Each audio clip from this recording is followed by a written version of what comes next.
and we've just been like watching you guys for the past like 10 minutes. It's great. I don't know if I'm allowed to say that, but like it is just straight up see-through. Hi, hello. Let me sit down. Okay. Hi.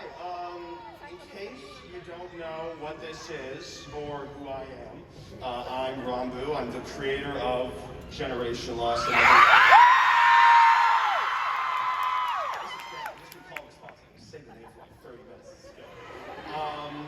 But yeah, today we're going to be doing just like a little thing of just like staying behind the scenes, showing some cool stuff. I DM'd the executive producer like a week ago being like, hey, can we make me a PowerPoint? And so we've made a PowerPoint and everything for you guys. Yeah, PowerPoint. This is good. We have PowerPoint fans here. This is great. But yeah, so it will just be me and like 5 ghosts. So...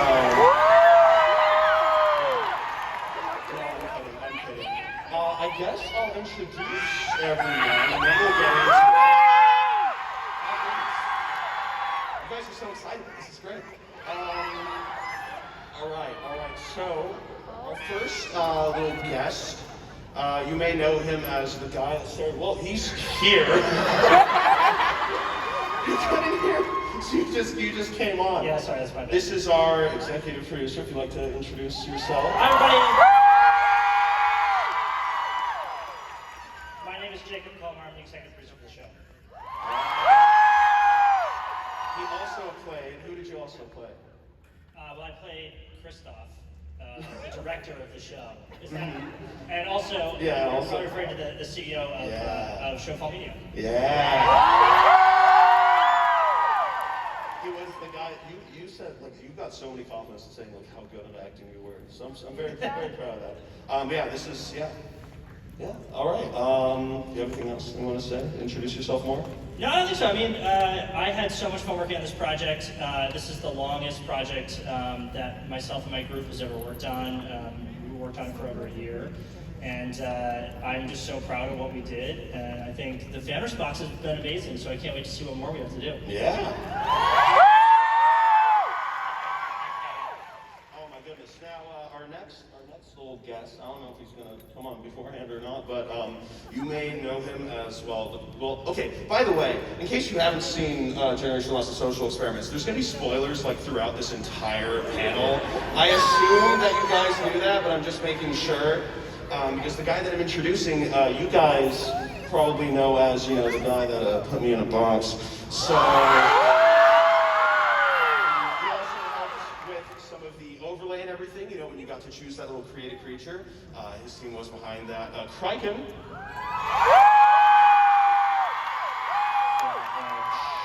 put me in the box.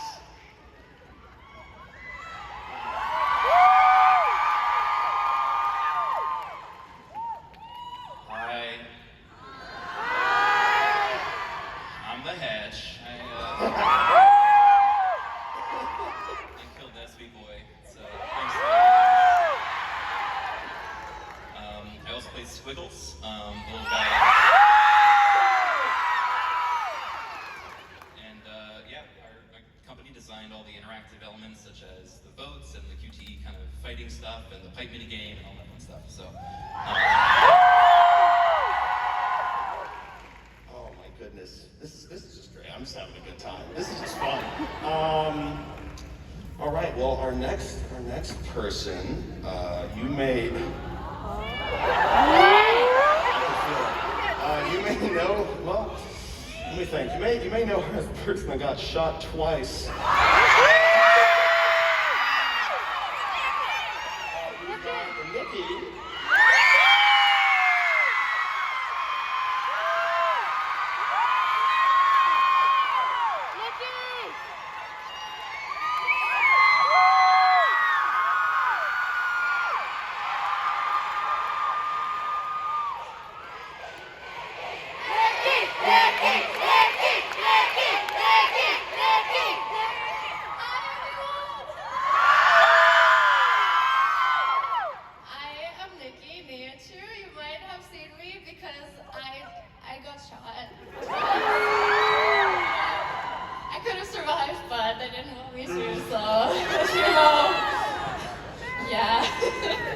You guys did that, by the way. I'm just saying, like, you guys were the chose. Honestly, what were you guys thinking? What were you guys thinking? You guys voted that. Could have been Austin. Could have been Austin. Should have been Austin, honestly. Would have loved to see Austin get shot. Oh my goodness. Now, oh my goodness. How do I even introduce the last guy?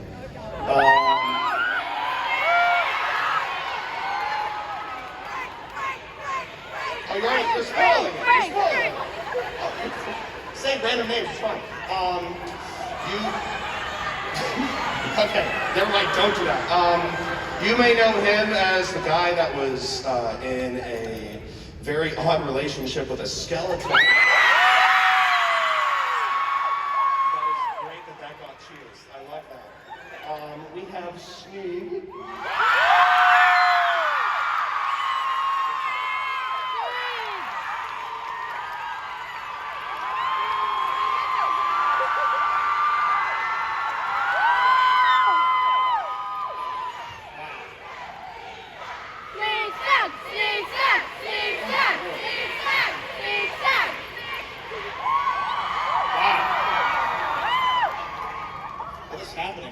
I don't know, man. I just gotta get fun. Hello, I'm Sneeg. You might know me from Gen Loss, or I guess my But yeah, I stream on Twitch. I do that mostly, and somehow I did this. So.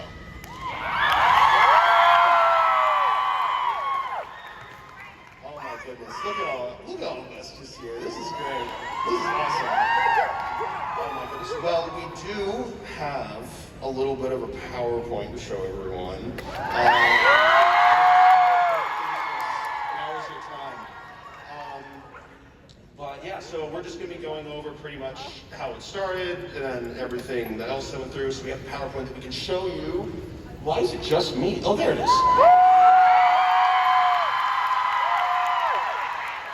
at that. Look at that. I'm right there. Goodness. You're there. All it takes is an image of it. Jesus Christ. Oh my goodness. But yeah, we're just going to be telling you guys how it happened. So it all began once upon a time, a while ago, where I was just like, hey, I've got a cool little idea. Do you want to hear about it? And you responded, well, yeah, you'd love to hear about it. You said that. And there goes the biggest mistake of your life. But yeah, so it originally started as just the cabin, I'm pretty sure. Yeah, I mean, when Ranboo reached out to me, he had this idea, you can see here, of like, I want a horror, sort of analog horror thing, and I want there to be jump scares, and I want there to be involvement from chat, and you know, we really kind of started, I mean, you can see this is the inception, as I knew it, of what the project was. I know that you'd been thinking about it for a long time prior to that. Yeah. But I prepared here a couple, like, this was on that very first day, I said, hey, write up the picture in your head. And I always say one thing, I promise you one thing, whatever you write on this paper is not what's going to happen. Oh yeah, no, it's a great place to absolutely. start. I remember like during like the first meetings and everything, I would just like ramble and go on like 14 different tangents, and then you go like, "That's great," but I asked you when it was. Like it Can was. confirm I was on those calls and they were long. And They were. It was No. just me talking about it, Yeah. being like, "Oh, what if we did this? What if we just added all this stuff?" So yeah, but then like we slowly like went through it more and more. Just me like just saying a bunch of random stuff, just writing it like pretty much anything all down into these random documents. And then basically I was talking with one of my friends, Ash Kabosu, and he was just like, he was just like, oh wait, you want to do like this, like, this like, like horror project Generation Loss, why don't you just like, intertwine the two? And I was just like, that makes so much sense. Too much sense, honestly. I have no idea how I didn't think of it, but I'm glad that he said it. So then we kind of wrote out like more and more. We wrote out like the second day and the third day and everything. And then that's when. So I, at the time that he reached out to me, was working on a project for another creator. And we were in the process of trying to take over this mall in St. Louis. And so The mall I grew up in, by the way. Yeah, which would have been great. I could have driven to Gen Loss, but no. And so it was like, well, maybe we could co-locate the projects to help save on cost and production infrastructure and that sort of thing. And so it was like, oh, we're working on this abandoned mall. Like, is there a way to sort of work that into the story?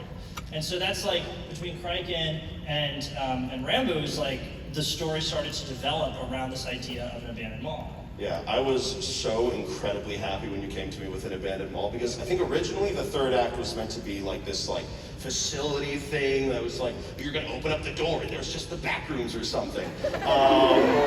Yeah, it was gonna be weird and definitely not physically possible to pull off live. No, totally. But when you came to me with this mall, I was just like, that's really good. We just have to do it in this, and we have to like because I love abandoned malls. Absolutely. So at this point, we were working on this mall idea, and that's when we brought Ghost Commander, Kraken and Lauren and their team into the fold. I had worked with them before. By the way, before I get off this slide, this is a photo inside the freight elevator that we all had to take to work every day. That elevator was It was a scary elevator. Back of the Sears, yeah, it was pretty terrible. Any moment it could have fallen down. It was like, Yeah, it says that notice sign in the corner says no passengers should go on this whatsoever. It's only for Oh yeah, it does. it was like lime green too, so I just called it Shrek's Mall every time we Yeah, it was interesting commute, but Yeah. But I had originally worked with Ghost Commander on Germ's Dollhouse, which was a show I had produced for him. And we brought Kraken and Ghost Commander in to do the real-time overlay stuff and the real-time decision making and the graphic overlays and that sort of stuff. And so when Ranboo started telling me about his project and what his vision was for it and this whole like audience interaction component, I thought it was a totally natural connection, and I gave Kraken a call and brought their team on really early. I mean, I think you guys were in within the first month of us starting to work on it. yeah, it was pretty sick because thankfully you had already like so many like resources and so much like experience already doing the dollhouse and everything that like it was very, very nice to be able to like take that and then. And I think it was so cool how we were able to almost like pay homage to Dollhouse with day one of the stream, setting it up in that sort of railroad style sets, sitcom style sets, and it like it had the same sort of look and feel to it, especially with the like player interactivity and the inventory system and like all that kind of stuff was really neat. But then to watch it devolve and get really weird and to start breaking the characters' minds and then eventually break the audience's mind. I mean, that's really what I was in it for. Oh my god. Yeah, I think one thing to add too is there are very few shows like this on the internet right now that are both live and big, productions and involve so many different people collaboratively working together, especially involve you guys as an audience that are actually participating in it.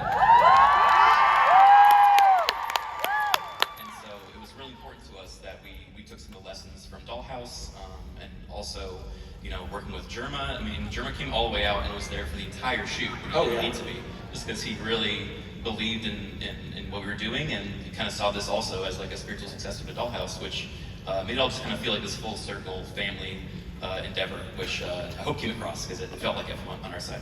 Yeah, absolutely. I remember that there was like talks when we were like first doing it, just like it would be a lot easier if we pre-recorded like a lot more of this. I pushed you so hard. You pushed me very hard on it, including potentially like, oh my god, there's so many bits and everything. But I just remember like just constantly being like, I don't care if it will like be like so much more work or like a lot more like money put into it. It's just like we have to do like some of these parts live because I just really wanted to do it live. Yeah, we'll get into it in a second, but we tried to do everything live that we could. There was only a handful of things that we did that weren't live. And like the towel. I don't know what you're talking about. The towel was live, actually.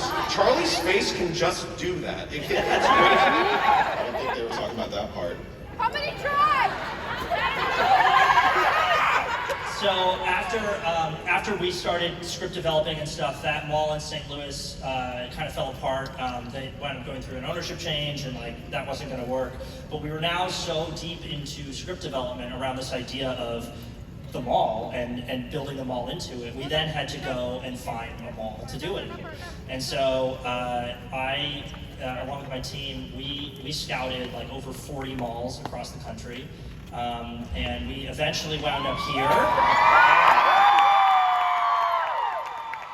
can see it in full daylight here. We're not allowed to disclose where it was, but I can say that it was in New York. Yeah. The show was in New York. Any New Yorkers? And the reason that I really like this mall, there were two main components to it. One, the timing worked out really well. This mall was in operation until the day before we moved in, so it was like a freshly abandoned mall. It wasn't super gross. So many of these places were super gross. Well, It was a super gross place. but in comparison with like places that have been sitting for years. Dude, there was like a KFC that like still had grease on the floor. Yeah, there was a fully functioning KFC. And It was eggs, great. and mice, and yeah, it was not great. Oh yeah. We found bones in the hallways. They were just straight bones.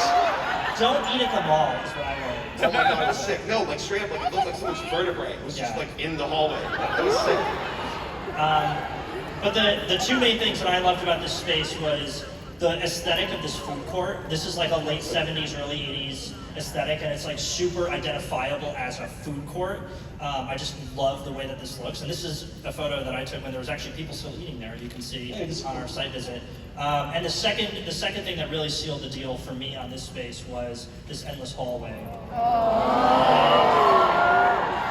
You can see it here before we blacked it out, but this idea that, the mall is 2 city blocks long, and this hallway goes the entire length of the mall. It's a 2 city block long hallway. And so I knew that, like, based on where we were with the script and stuff, that there would be an opportunity to do some kind of chase scene. And I was like, this is it. We got to figure out how to use this for the chase. A chase scene, I think, was in there like since like you first showed like the first mall. We were just like, we have to have a one take where you get chased somehow. We have to do that. Yeah, and that mall in St. Louis, that mall is almost a quarter mile long as well. And, Oh my god. and It's like super circular too, so Yeah, I mean, exactly. you could have gone the whole length. yeah, we had this plan for this like 500 millimeter box lens to do this single take, like adjusting focus thing across the whole thing. But in the end, this worked out great. Yeah, it was great. I didn't have to run a quarter mile. Jesus Christ. The cabin. Whoa. I love this. This is great. So the cabin was in an abandoned Sears. We kind of were just like we like went through like the planning and everything, like the blocking of like where everything was gonna be, and yeah, so it was just straight up in that Sears. And here's another one of it getting. Oh, but there's TVs. Yeah, and I think we worked pretty hard to try to incorporate the space. Like the chimney that's on the back of the attic is actually a support structure you can see here. That's like part of the building, and so like this idea of like, well, let's. For everything throughout the show, let's use what's already in the mall to help leverage this, because not only was it like practical and economical, it was a part of the story. It was like Showfall Media came and took over the mall. They took over the mall and they used it for their purposes to create content, but like they used the stuff that was in the mall. So we did the same thing. We used the stuff that was in the mall. Yeah, exactly. We had like there's like a little bit of like understory thing, and just like there's a lot of like different like eras of technology that's used throughout everything to show that like they might have just like gone to like an abandoned Best Buy or something and then just like grabbed a ton of stuff and then put it into like these wires and used it for these machines and everything. We literally did that. And we literally did that. We looted that mall. Like it was. They were like throwing things away, and we were like going through the trash. I have a Cinnabon soda machine in my house now. You did steal this entire soda machine. Oh my goodness. Yeah, this is The one of the server walk-throughs. room. This is the server room. Whoa, only fun activities in there. The door.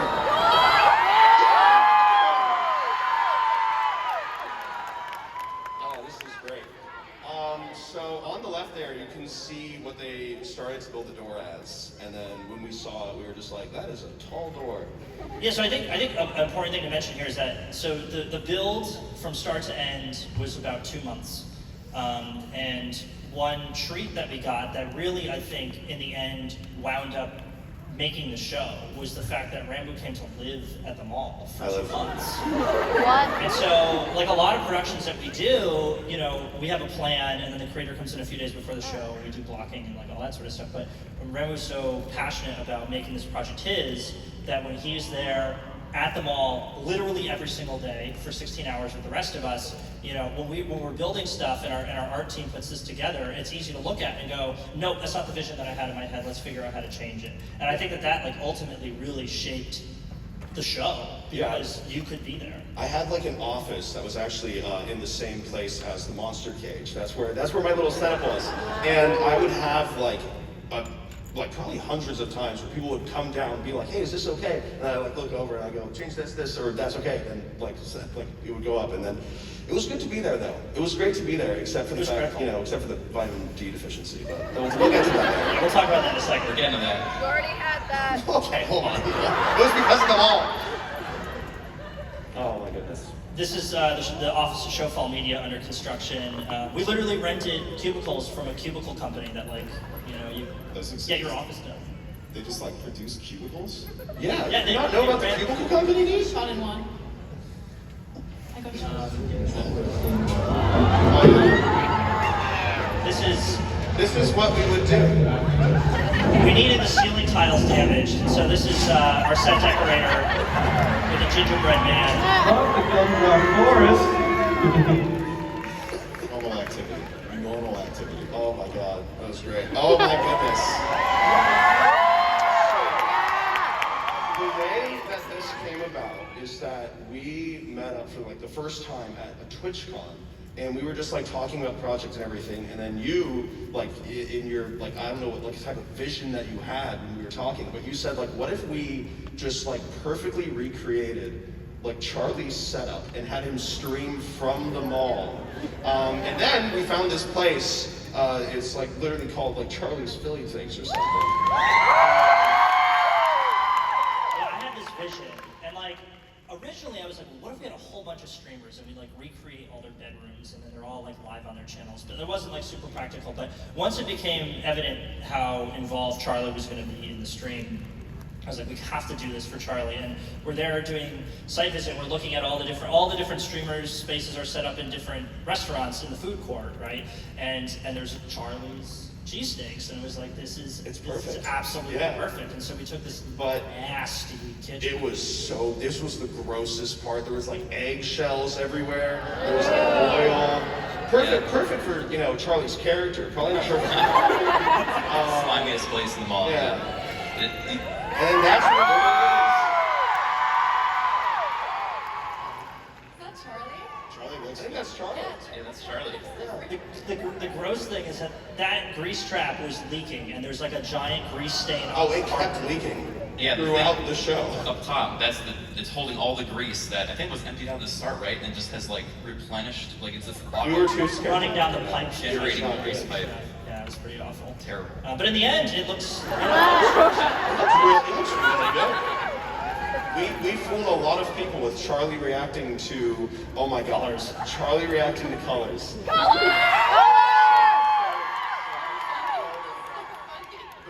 That came about, I think, like 2 days before. I think it was the night Less than before. Shorter. the night like before. 12 hours We- before day 3. We were just like all like in like, you know, the lounge area, just kind of like talking about like, oh, what can we do? What can Charlie do for a stream? I think like one of us said like, what if Charlie just reacted to like just stationary colors? And we just switched them.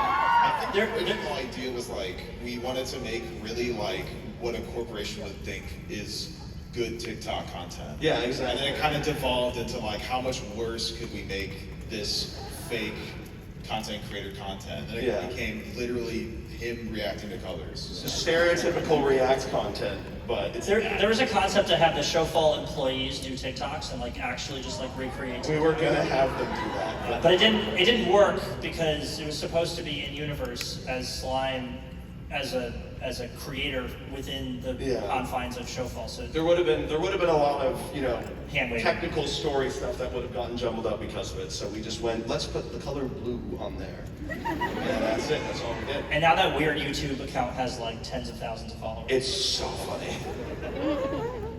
Oh my goodness, there it is. I'll talk for a minute about the tech.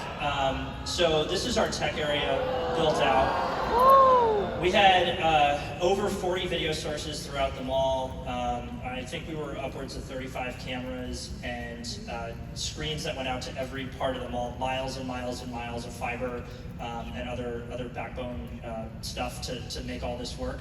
The crazy thing is that like if we could physically have done it, not that we ever would have, but like technically we were prepared to have shot the whole show in one day. Like it's not like we were moving equipment around, like it was all set up from beginning to end because we knew that once we hit show week, it was going to be rehearsal show, rehearsal show, rehearsal show. There's no time to do any tech set between.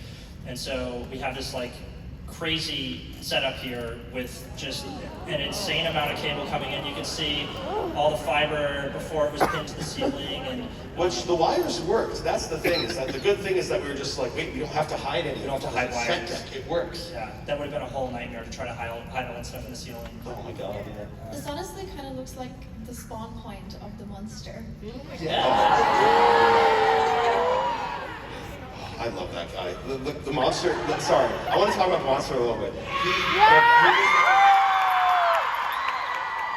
Wow, cheering for the thing that absolutely ruined that guy. What the heck?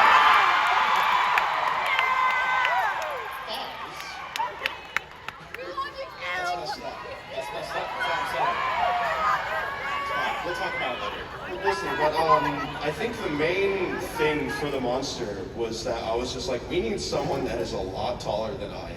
Because because there were some scenes in which I would be standing like almost directly next to the monster that we had like literally going into like building the set and everything. We were like, okay, there's gonna be this scene. And I was just like, if I'm standing next to the monster and he's like here, that is not gonna be as scary as it should be.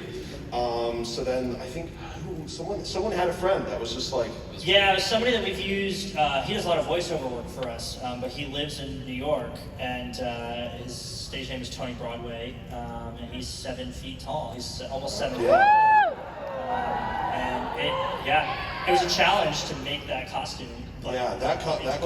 Oh, yeah, the costume So sick. But we'll get there. I get so excited. All right.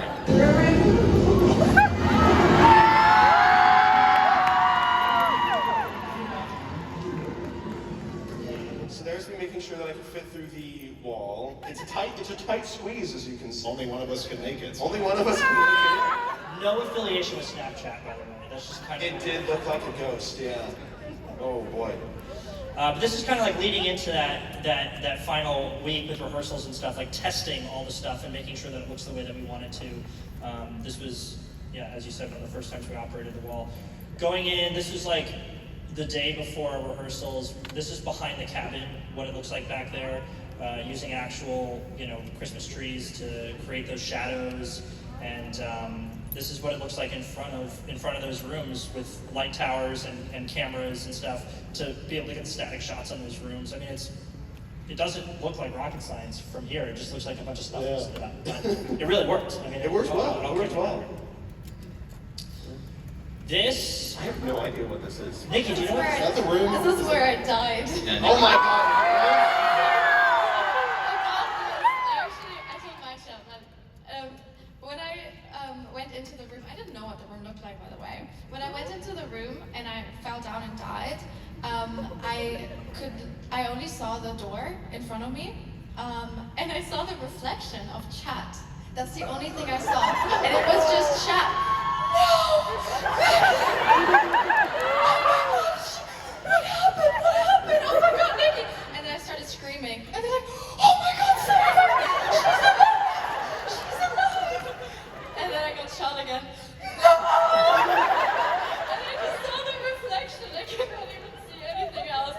No! It was so funny. I had to hold myself back not to laugh. I actually have a question for you. Did you get a good view of Germa in those prosthetics, like pointing and pointing at you? Because I was terrified for anyone that was in the room with him at that point when he had to be burned into my memory at that point. So I opened the door, and the door opens inside, right? So I opened the door, and I know he was standing there, but I didn't know where.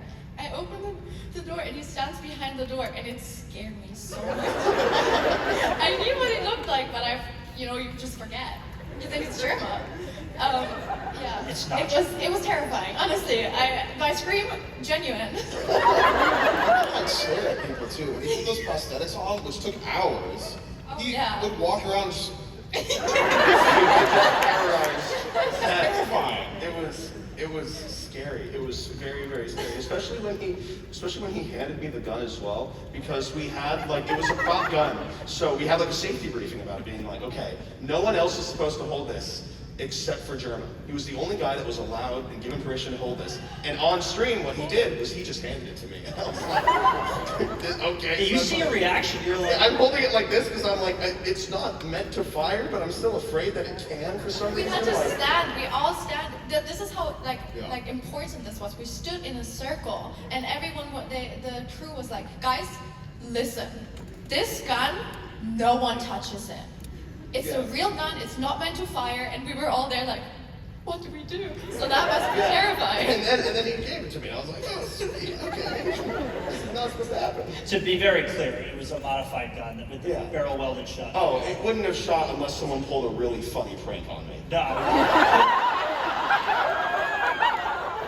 Oh my god, a running joke that we had was that I was the most killable person on set. Like, you could replace so many props, and I would be. Yeah, if this was like a Hitman level, this would be the first level. I was so easily murderable. Yeah, there's so many different ways. You could just replace the box with a real one, like, That would have been hilarious. We could give you a mask that electrocutes you. You could have given me a mask that electrocuted me. That would have been really fun. That would have been crazy.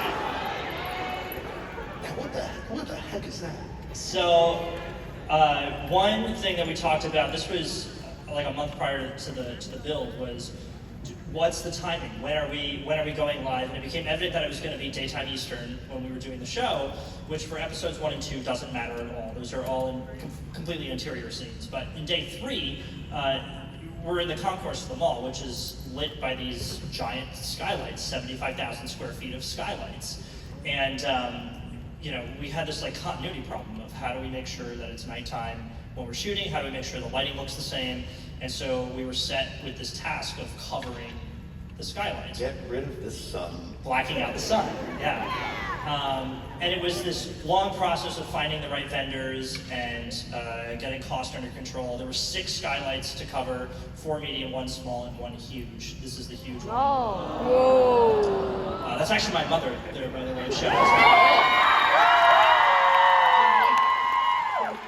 We had like painting the employee masks for like 8 hours a day for like a week. Yup. And I would like walk into like the Lego production area and everything, and there would just be like your mother just like painting these masks and everything. Just like I was just like, is she okay? Like, is she okay with this?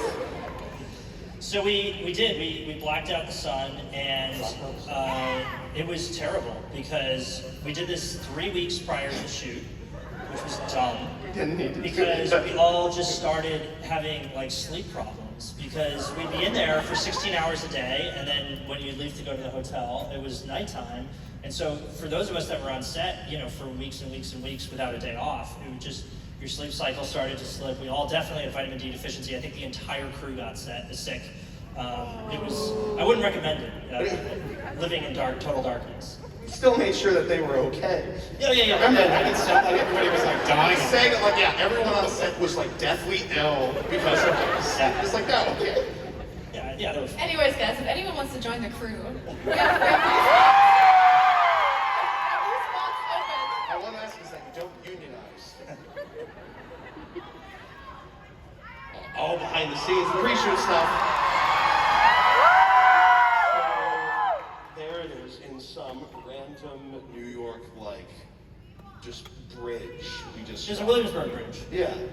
We just kind of shot all of it, and it was we had to do a little bit because I had to do like promotional material and all that. But that's like I think like the first teaser. I'm pretty sure that was like the first day of pre-shooting. Yeah, we did the pre-shoot in a few stages. The first was like all of the merch and the teaser stuff, and then we started on some of the story-related stuff, and then we sort of got into the stuff that would be part of the show, the pre-shot stuff that was part of the show. So. Wowie. Go buy the merch. How'd that get in there? Look at that. some pre-shoot stuff, which includes these, whoa, what, merch promos? That's great. Yeah, so, I mean, I don't know if we're allowed to do this, but there is still merch available if you want to get it. GenerationLoss.tv. If you want to, get someone wearing it right now, it's very nice. I've seen a bunch of you out with merch on the show floor. Oh, I've seen so many It's It's so great. Oh, well, there's my shameless plug.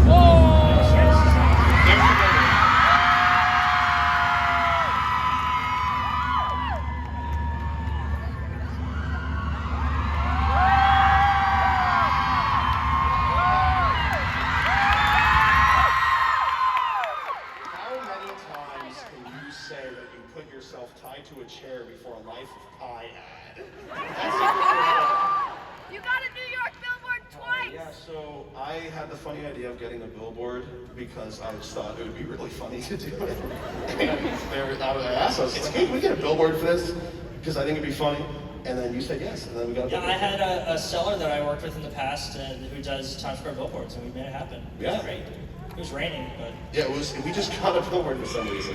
I love the idea of this like very serious Times Square setting, and then there's just like a Twitch link. Yeah, imagine What is imagine you have like no idea what's going on, then all of a sudden you see like Ranboo live strapped to a chair. Like, that'd be crazy. Cool. There's you. there's the CEO of Showfall Media. I had not shaven my face in like 8 years. So I went to the barber and had him shave my face and to do this, and everybody kept looking at saying that I looked like a jelly bean. And that was kind of funny, but Well, that's what you look like. Yeah, I didn't think about that. Jelly bean energy. Oh my god.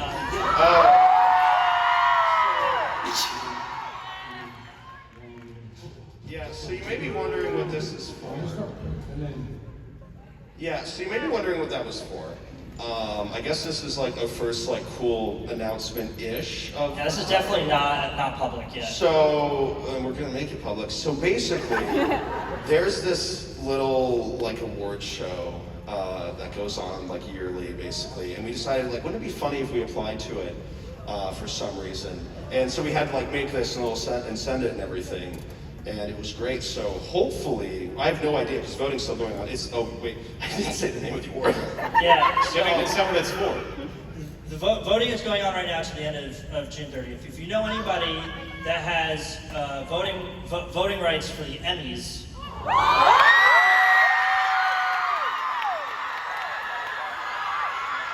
please let them know to vote for us. We'd love to get a nomination. We applied for an Emmy. You have no idea what a funny bit it's going to be if anything happens with that. You have no idea how. It would be crazy. So the category is like interactive media or something like that. We had to submit the submission deadline was before the show aired, and so we had to submit like a demo reel of what it was going to look like. Yeah. So this is what we told the Emmys that it was going to look like. And then after the show aired, they came back to us and said, "Hey, can you send another cut with the real footage?" And we Yeah, were they like, came back to us based on that.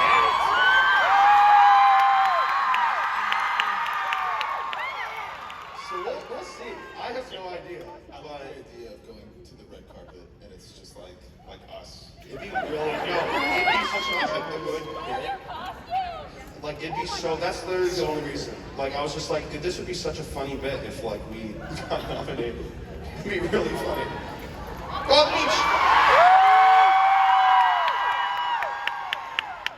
"Should we tell the story of this place?" oh sure. Let's tell the story of the beach. It's pretty cool.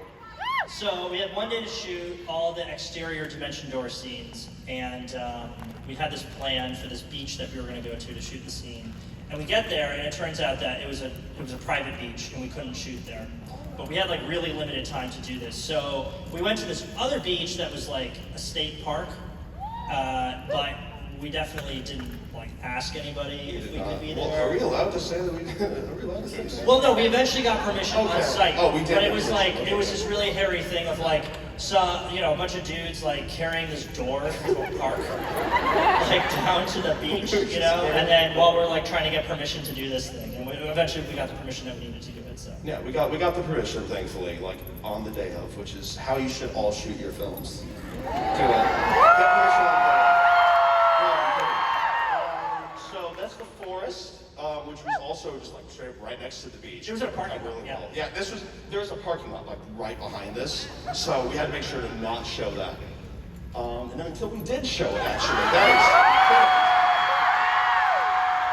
so yeah, so this is an extra one that didn't get shown during the stream because the chat didn't vote for the third dimension door. Yeah, they should be sorry about it. I wanted to see the roller coaster. No, but you guys, I think I've shown it off before, but we were just like, let's just make the roller coasters blow up.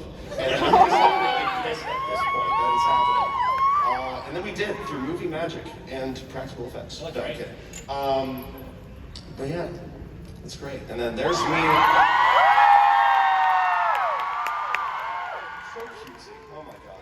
This is a KFC kitchen. This is a KFC kitchen. The grease is back there. I told you, look. Oh yeah, you can see the grease. Oh, that's wow. Look at that.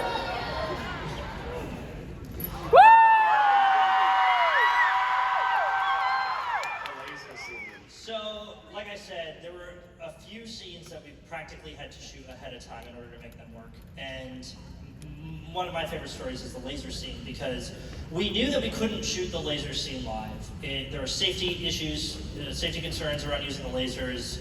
You can't get cameras in places because you could risk damaging the cameras. You can't get crew into places because of eye safety issues. And so we knew that there was going to be this laser scene, and the room was designed, and it was like a couple weeks before the show, and we were like, okay, well, we know that we're going to do this scene. Let's block it out. Let's figure out what's actually going to happen in this scene. And I had this idea of, well, it's going to be obvious to the audience that it's a pre-recorded scene, no matter what we do, because none of the way that it's shot, the way that the camera angles are and stuff, and it's very clear that it doesn't match the rest of the show. So I said, let's just full send it. Let's just make it crazy. Let's make it insane. And so that's where the talking towel and the anvil on the head. And the Star Trek teleporter, like, exit from the scene, because we got to the end and we were like, well, how are we going to get them into the next room? And it was like, well, screw it. We're like... So I think that entire scene stemmed from like us having like a 16-hour day. Like we had just finished working everything. We were going through this scene, and we were just spouting all this random stuff that could be happening. It's just like, yeah, let's just like throw him a bunch. Let's have Charlie like come back as a towel, and we'll throw him again. And then we're gonna have us teleport out of there. And it was nuts, but it turned out pretty good. Listen, okay. Do you want to see it? Do you want to see it? Do you have any? Oh yeah. You want to see us throwing him? That's a real guy, by the way. 1, 2.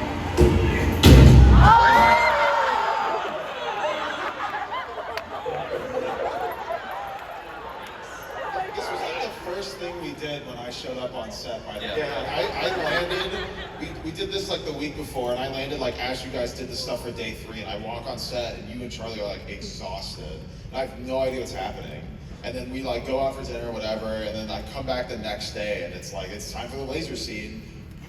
I have no idea what we're talking about. I purposely kept it from you because I was like, this would be really funny if we just had an idea. I had no idea what you were saying, and I was just like, okay, whatever, just tell me what to do.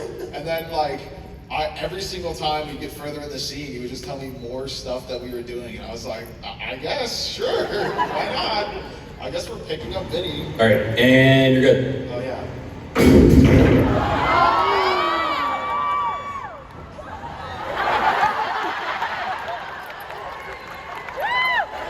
Yeah, so that was a real anvil, and you know, having, God, was it Vince? I had to hold it, like the 60-pound anvil, like all the way out. That dude's trying jacked. to- Yeah, no, it was scary. We didn't want anyone to get hurt, except for the dummy, of course. And thankfully, yeah, it landed head on. What's neat is that we had the anvil, and then we had an exact replica foam anvil. And so in the scene that we use with the towel, and the anvil falls on the towel, that's a foam anvil that falls on the towel, even though they appear to be exactly identical. It's why the somehow 60-pound anvil bounced. Yeah. Like no one caught on to that. They're just like, really, no, this anvil's That's a good bounced. point. Nobody was like, why is this anvil going? No one forward? questioned it. Well, I mean, to be fair, it was coming off of a talking towel, so I think that anvil bouncing was probably the least of their concerns.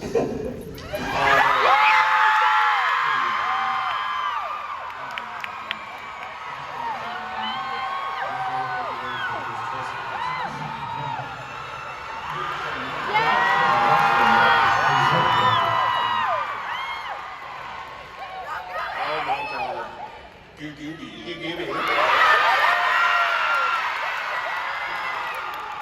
Oh man, Charlie did not know how much slime there was going to be. It was Cold. It was cold. Yeah, It like froze him at certain, not like actually froze him, but like it somehow was like a really good conductor. Yeah, there's like Endothermic reaction. an endothermic reaction to the body heat, because when you're wearing it, it just sucks all the heat out of you. So he was actually Yeah. freezing to death with the slime out of it. Shout out to him, man. He put in the work for that. There's, oh my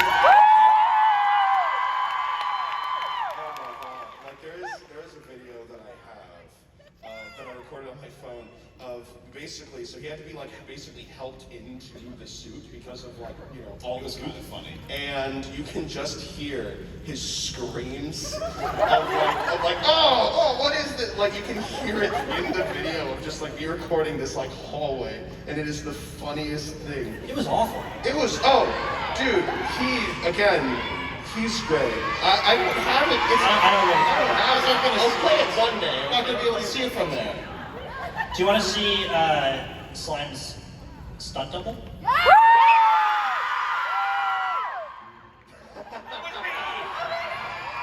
So we didn't have Charlie on set for the hands, so we just used Craig.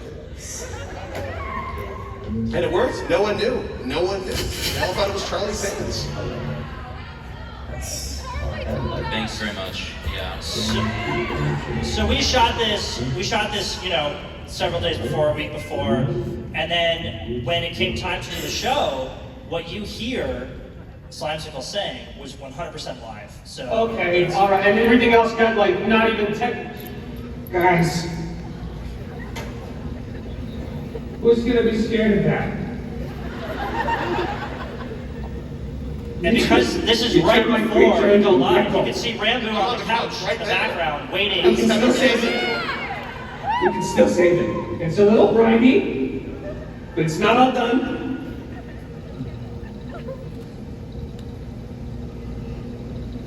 Come on, my baby's got a little longer in the oven. Let's finish it out strong.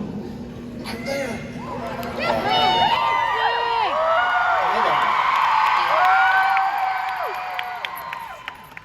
Why did you guys have to dig a pickle jar? Like, it was how sad. I just died to a pickle. I do a pickle, dude. That's hilarious.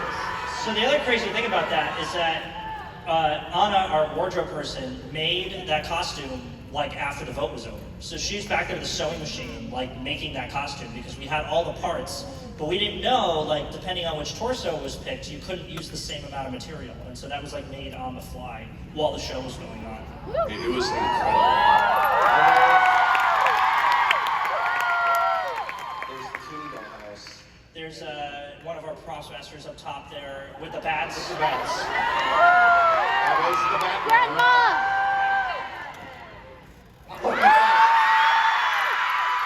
Oh my god.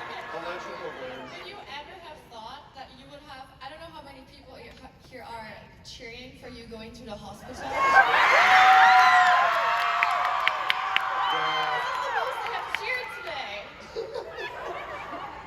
Oh my god, yeah. No, I never thought that this would be a thing, of me showing myself in an ambulance. Oh man, I was so happy.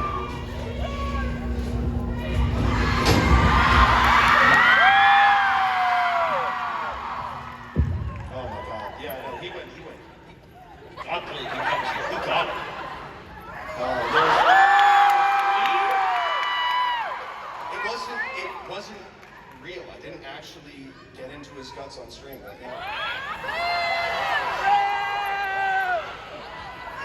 Oh my God.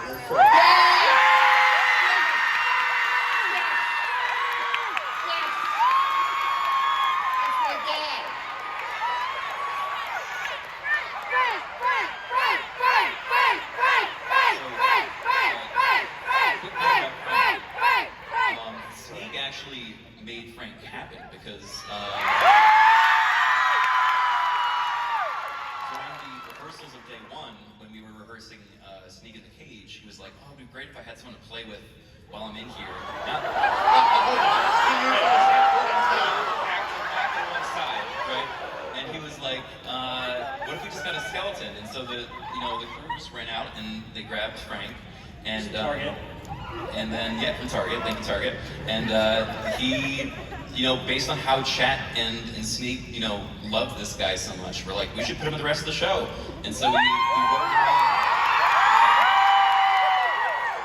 First of all, I didn't say someone to play with. All right. I mentioned him in the cage, and the original idea of the cage was I was supposed to be in there for like the first 40 minutes of the show, and I was like, first of all, absolutely not. That's I wanted you to get into character by putting you in the cage. So, thankfully there was an intermission where I got in, but then when I got to the cabin day one, I was like, there's not like, how can we make it look more like I've been there a long time, right? And because there was like one of the bedpans and like the iron chain or whatever, and I was like, how could we get this more like lived in or whatever? And I was like, what if there was just like a skeleton by me? And then like for the rehearsal, they were like, I don't think we have one.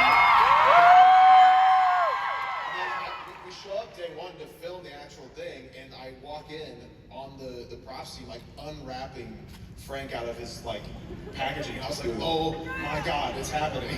I was so excited. It was great.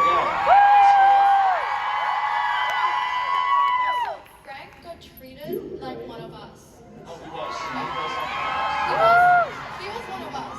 Yeah, 100%. So I wanted to show you this, not because what they're talking about is important, but every day before the show, on the rehearsal day prior, we sat around together, all the cast that was going to be on that day, and block out what the next day was going to look like. And especially for day two, where we had all that talent in the house, it was like what day two originally looked like versus what actually came out was completely different. I think we had like so many changes, so many added scenes. I remember Nikki, you were the one that came up to me and you were just like, hey, could I act this way? And I was like, yeah, sure. Yeah, Nikki!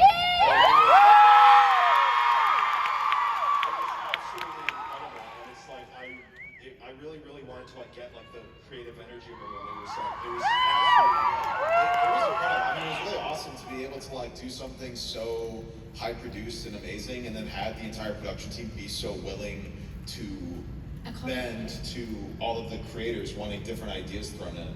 And like you especially being like the guy behind it, and then wanting to like allow us to add into it, like made the show that much better. I think we learned a lot from Dollhouse. I mean, we've done a lot of other improv shows, but especially for Dollhouse, it was like the creative energy of all those creators in that room. We could have sat there and scripted for months, which we did do. We did. But what we knew was that getting 6 or 8 really smart, really creative people in a room is going to produce something way better than we could ever write. Absolutely. And so we created that sort of framework for them to work in, and then we said, okay, we have like 30 minutes of content here.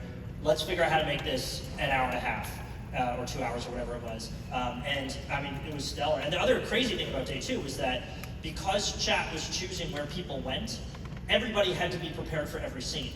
And so, like, Nikki getting double tapped, that was Austin's idea, right? Like, They all practiced. And it happened like 30 minutes before the show started. We all went through our scenes, our desks, the different rooms, and we were like, okay, Austin, it might be you. What if we practice you getting shots? So we also get the lighting right, the timing right, and then Austin just like, because he thought it was funny, started screaming again, and we were like, we'll take that, we'll do that. It's good for him to just be like missed. Probably one of the best jokes on day two. Yeah. Oh, absolutely. Absolutely.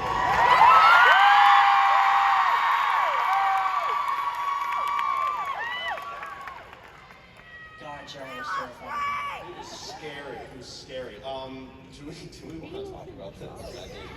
The elevator cheesecake in the room? So the day before, day 2, we did our rehearsal, and that night we went out to dinner. We went to a Brazilian steakhouse, and for dinner, after dinner they came by with dessert, and they brought cheesecake. And across the table.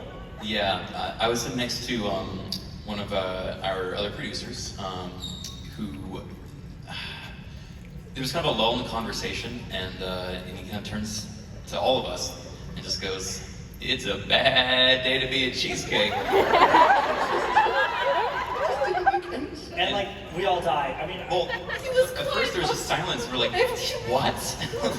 Why would you say this? There was no lead up to it. There's no like. I think what really solidified it was that Nikki did not stop laughing for like a good 2 minutes. Yeah.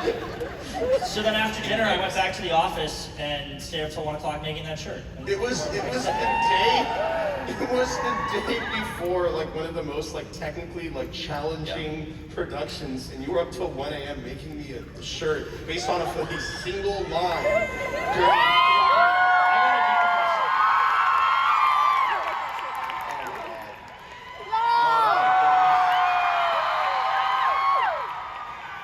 So this is Anna.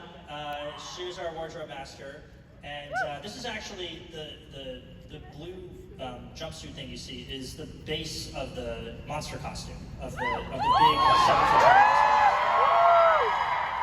And but I just wanted to give a shout out to her because of all the incredible work she did. She also designed all of our masks.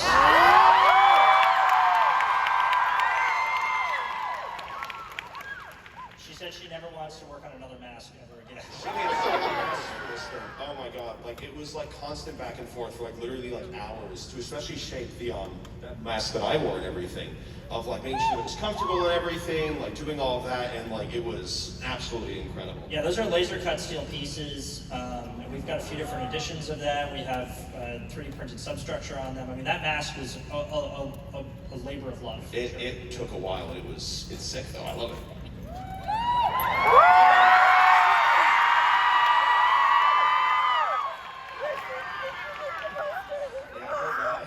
Poor guy.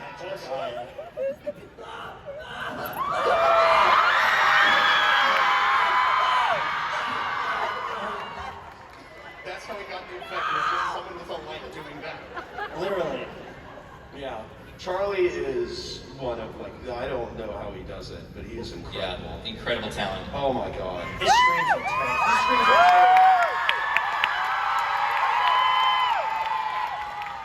Action 1. Action 2. Camera action.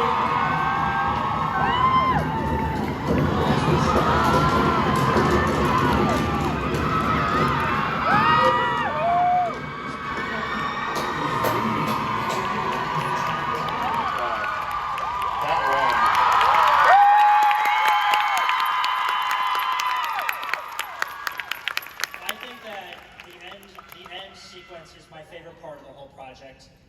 We still are not revealing where the cut is, and I challenge you to try to find it because you shouldn't be able to. There's the one take that we do from the back of the military surplus store, which was an old Radio Shack.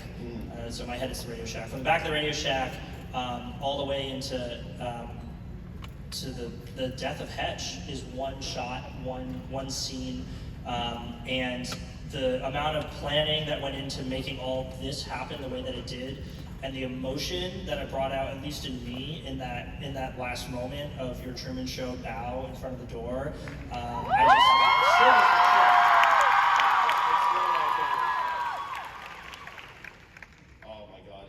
It's one of my favorites. I think that was like my favorite day when I was just like, holy crap, this is really fun. We made a movie.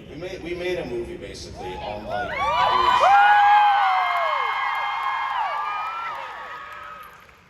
There's I think testing the screen for the dead employee. There's more.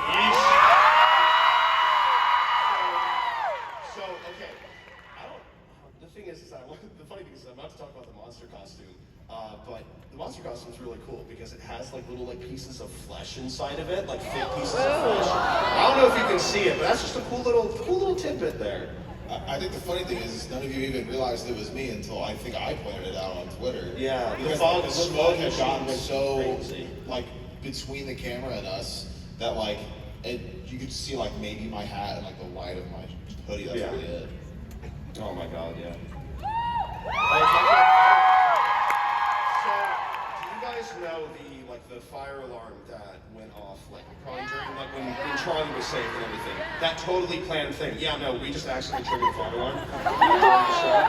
It was unbelievable. I mean, we had done a whole bunch of testing and making sure that all the fire systems in the building were disabled. We had fire watch there. We had the whole thing, everything you're supposed to do. But for whatever reason, when we actually ran the show, the amount of smoke that came out of the monster's cage triggered an actual fire alarm in the building. But if you listen closely, the moment that the fire alarm gets triggered is the moment that he pulls the headphones off of Charlie's head. It was incredible. Unbelievably intentional. I just got chills. If we did, it was Also, we were sitting there with Tony Broadway, and the smoke machines were just going and going, and like literally I said to him, I was like, this seems like a lot more smoke than we practiced with, and like literally as that conversation ended, like the fire alarm went off, and we were just like, yeah. I thought this. I was like in my headspace and everything, so I was just like, oh wow, the producers did a really cool thing here where they turn on the fire alarm. This is it. No, and then I found out, after I got pushed that it didn't. Yeah, that's him. Are you okay after that? So yeah, we actually sliced you open for that one. Oh yeah, no, that was real. Yeah, it took a long time to heal. No, I had this prosthetic on all day, and I would be at lunch, and I'd be like, hey, and I'd show people. I was having fun with that.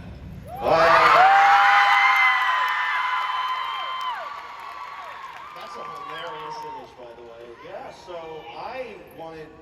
oh my god, the live or die sequence I think was planned pretty much since day one of I want a decision in which the audience has to choose live or die and everything. And By the way, that was 100% real.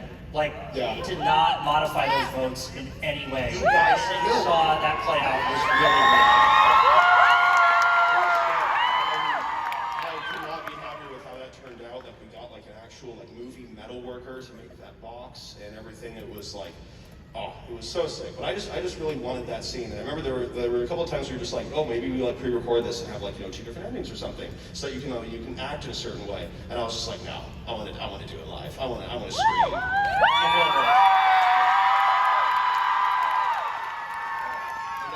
that is the end of the slideshow.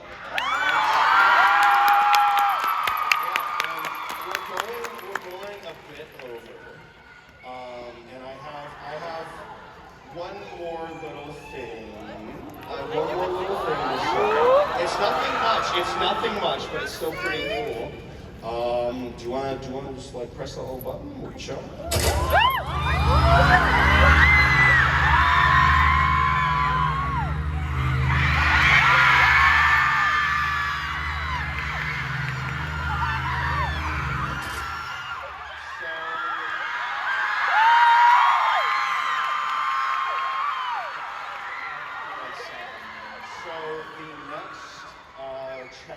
Essentially, or chapter, whatever you call it, is going to be called The Story of Lost Field in Generation Zero.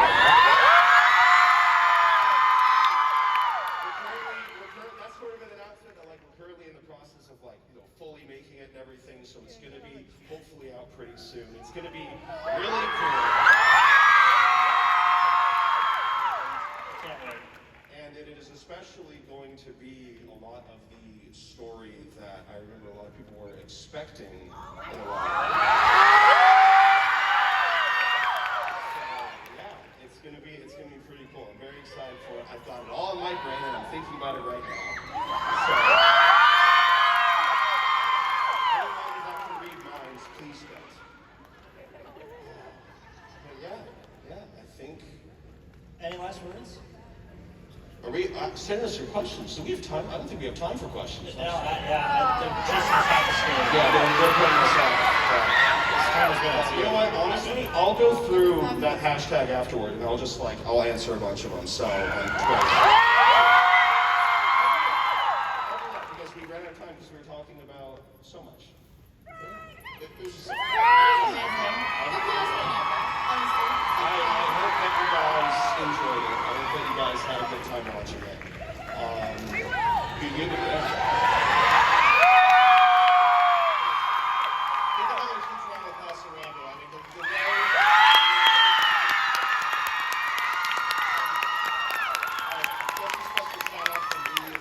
the their ability to share their vision with us and be able to translate that so well for us to be able to understand was just phenomenal. So easy for us to pick up. I just wanted to give you another shout. Thank you, thank you, thank you, thank you.